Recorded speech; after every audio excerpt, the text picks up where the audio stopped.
सार्वजनिक श्री शिवजयंती उत्सव मंडळ भगवेवादळी युवक संघ अनंत शयन गल्ली बेळगाव आपले सहर्ष स्वागत करीत आहोत. आज आपल्या समोर सादर करीत आहोत शिवचरित्रातील एक असा प्रसंग जो पाहून तुम्हा सर्वांचे ऊर भरून येईल. स्वराज्याच्या राजाची आपल्या युवराजाशी झालेली भेट म्हणजेच शिवशंभू भेट. 1 फेब्रुवारी 1689 हे नवी स्वराज्यातील एक काळी रात्र. ती रात्र बघून आभाळालाही ठाव फुटला होता. ती रात्र बघून आभाळालाही टाहो फुटला असेल अशी ती काळी रात्र.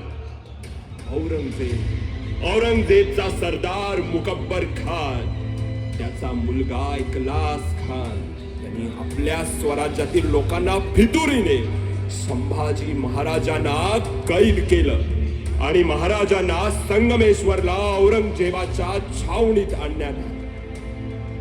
स्वराज्याचे धाकले धनी साखळ दंडाच्या कचाट्यात औरंगजेबासमोर उभे होते. 40 दिवस नरक यातना देऊन संभाजी महाराजांचे हाल हाल. तरी स्वराज्याच्या धाकल धनींनी आपल्या शेवटच्या क्षणांपर्यंत हार मानली नाही. संभाजी महाराजांना आपल्या शेवटच्या क्षणांमध्ये शिवाजी महाराज आणि जिजाऊ महासाहेबांची खूप आठवण येऊ लागली. आबासाहेबांनी दिलेली शिकवण आणि आऊसाहेबांनी दिलेले संस्कार हे महाराजांना सारखे स्मरण येऊ लागले. औरंगजेबाच्या कैदेत शंभूराजांच्या डोळ्यासमोर दिसत होते ते फक्त आबासाहेब.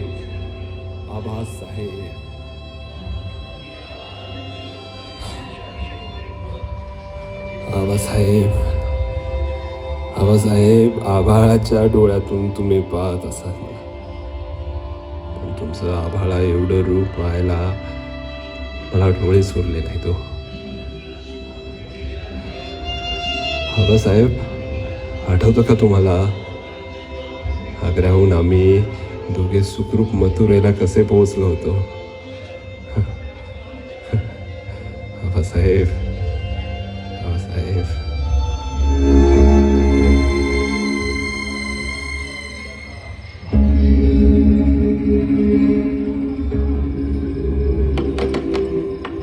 कृष्णाजी, दार उघडा.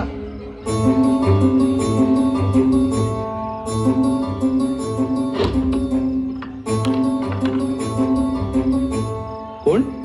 निराजी पंत. ओळखलं? परवा येऊन गेलो होतो. शिवाजीराजे. हो, आले लक्षात. आई, निराजी पंत आलेत. महाराज येत आहेत. महाराज? महाराज आज चलावं. महाराज बसा.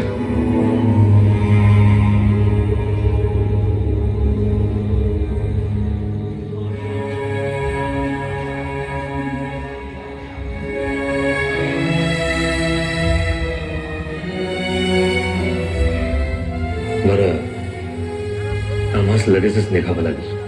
कृष्णजी, थोडं तेल मिळेल? हो. शंभूराजांच्या पायाला चोळतो. पायाला फोड आल्यासारखे झाले. देतो.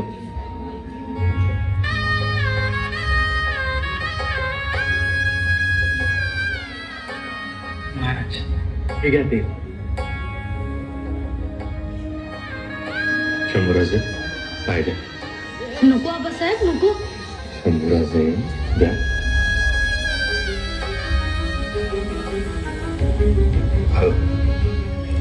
राहू द्या ना आबा.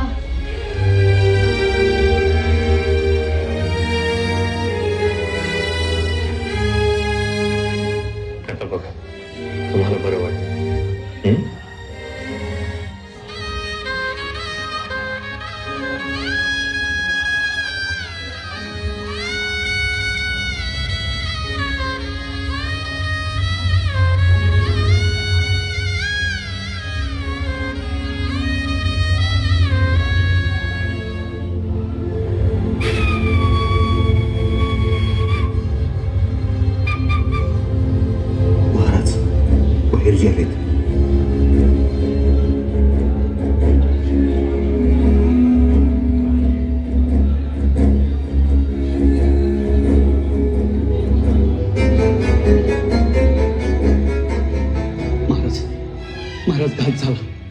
आग्र्यात लयच गोंधळ उडालाय, पण एक लय मोठी अडचण आली आहे. कसली अडचण? 9-10 वर्षाचं पोरग ज्याच्या जवळ असेल त्याला तातडीनं ताब्यात घ्यायचा असा हुकूम दिलाय बादशाहनं. औरंगजेब नुसता पिसाळ्यावानी करायला लागलाय महाराज. लय शिताबीनं बाहेर पडावं लागणार आहे महाराज. म्हणजे शंभूराजांना आपल्या बरोबर घेऊन जाणं जोखमीचं ठरेल. होय महाराज. जागोजागी चौक्या पहारे, सासू ठाई ठाई. शंभूराजांमुळे आपल्या सगळ्यांची लगेच चौकशी होणार. हो महाराज. याचा अर्थ शंभूराजांना मागे सोडून जावं लागणार,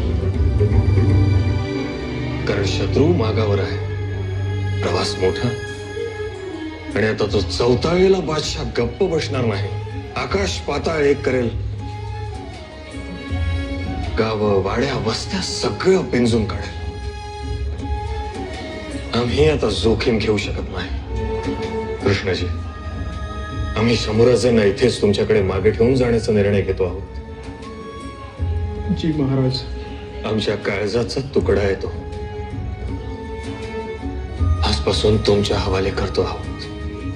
तू महाराज, आम्ही गरीब साधी माणसं.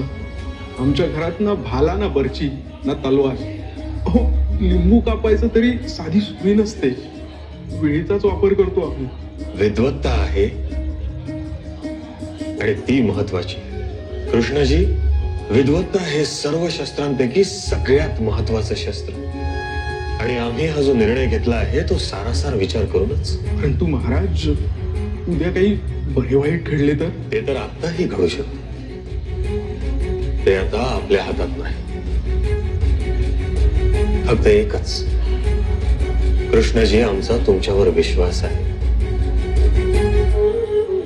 उद्या देव न करू जर काही बरं वाईट घडलं तर आम्ही तुम्हाला बोल लावणार नाही. जास्त विचार करू नका. स्वराज्य संकटात आहे. तुम्हाला तयार व्हावंच लागेल. होय महाराज, परंतु आपण हे शंभूराजांना सांगितलं आहे का? आम्ही त्यांना सांगू. समजूतदार आहेत, ऐकतील. होय होय. अहो, शंभूराज स्वराज्याच्या भल्यासाठी नेहमीच पुढे असतात. होय, त्याची आम्हाला काळजीच नाही. आबासाहेब,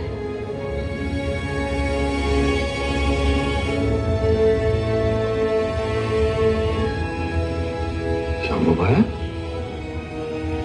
काय झालं? घाबरलात का? आबा, आम्हाला एकट्याला सोडून नका ना जाऊ. शंभूराजे, आबा, आम्हाला काहीच सांगू नका, काहीच समजू नका. आम्ही काहीच ऐकणार नाही आबा.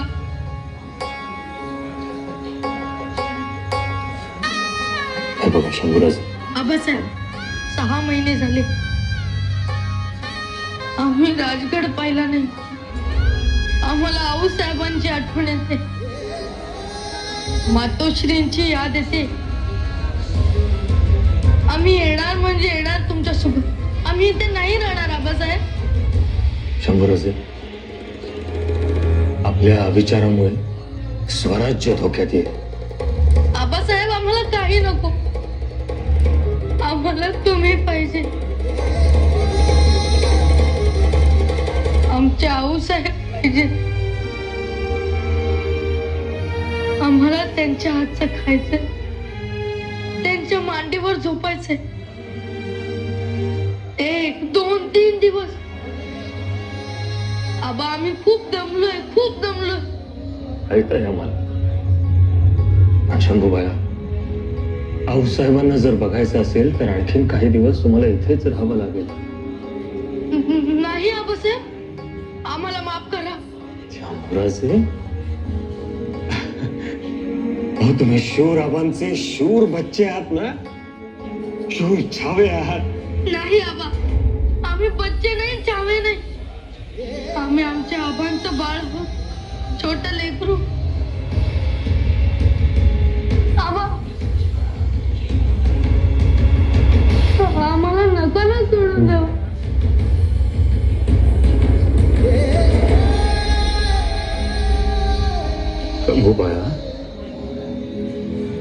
एवढे समजूतदार तुम्ही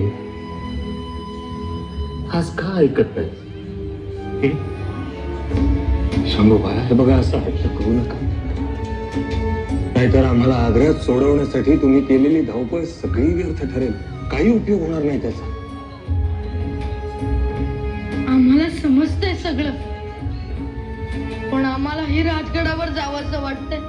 शंभूराजे, आपल्या दोघांना जर एकत्र पाहिलं तर बादशाची माणसं पकडतील आपल्याला. मग आम्ही वेगळे येतो दुसऱ्या रस्त्याने. नको, चौकशी होईल. मग आम्ही आणखी किती दिवस बाहेर राहायचं आबा? आमचं काय गुन्हा? आम्ही युवराज आहोत, हा आमचा गुन्हा.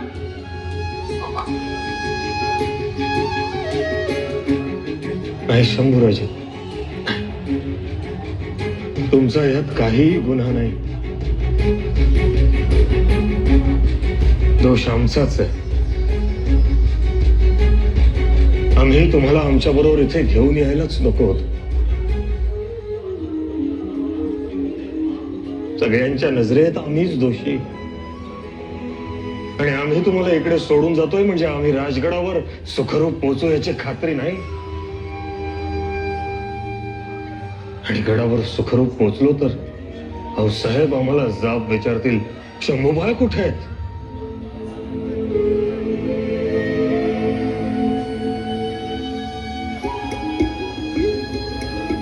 काय जबाब द्यायचा त्याला?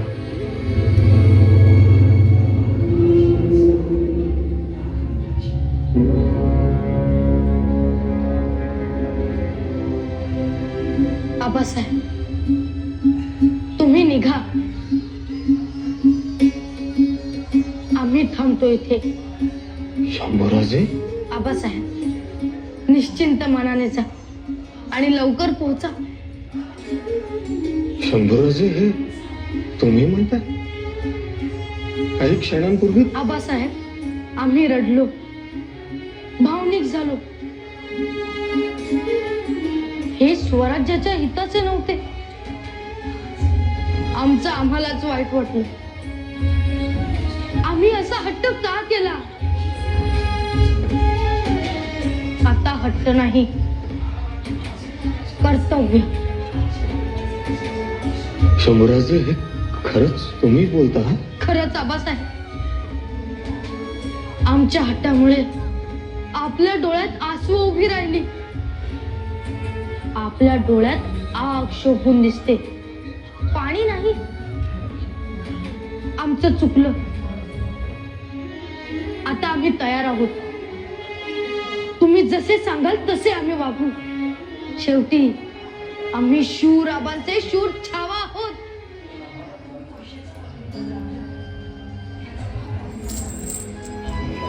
आबासाहेब, आजही तुमची ती शिकवण आम्ही विसरलो नाही. पन्हाळ्यावर तुम्ही आम्हास मिठीत घेतलं होतं ना, मिठीत. आज त्या मिठीची उणीव भासत आहे. आबासाहेब, आबासाहेब. शंभूबाया, देवदास रे लेखा, तुमच्या जवळच होतो आबासाहेब. तुमच्यापासून कधी दूर गेलोच नाही. अरे बाया, आम्हाला खात्री आहे तुम्हाला आमच्यापासून कोणी दूर करूच शकणार नाही. ना परके ना आपले. शंभूराजे, खूप बोलायचंय तुमच्याशी, खूप काही सांगायचं, पण कसं सांगा? एक बाप म्हणून तुम्हाला काही सांगण्याचा अधिकार उरला का आता? शंभूबाया, तुमच्या बरोबर एक बाप म्हणून आम्ही कधी वागलोच नाही. या स्वराज्य प्रेमासाठीच तुमच्या नशिबी जिवंतपणीचा श्राद्ध आला. आम्ही पिंडदान केलं. कोवळ्या वयात कावळे शिवले तुम्हाला. खूप अन्याय केला बाया तुमच्यावर. आम्हाला ठाऊक आहे आबासाहेब. त्या रक्तपिपासू गिधाडांच्या तावडीतून आम्हाला सही सलामत सोडवण्यासाठी तुम्ही पिंडदान केलं. पण बाबासाहेब, ते पिंडदान नव्हतंच, ती तर शिकवण होती. स्वराज्यासाठी कसं मरायचं आणि मरूनही कसं जिवंत राहायचं याची शिकवण. आमची तक्रार नाही आबासाहेब, असूच शकत नाही.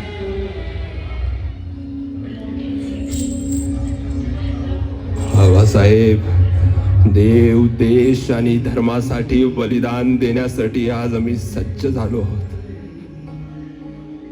बाबासाहेब,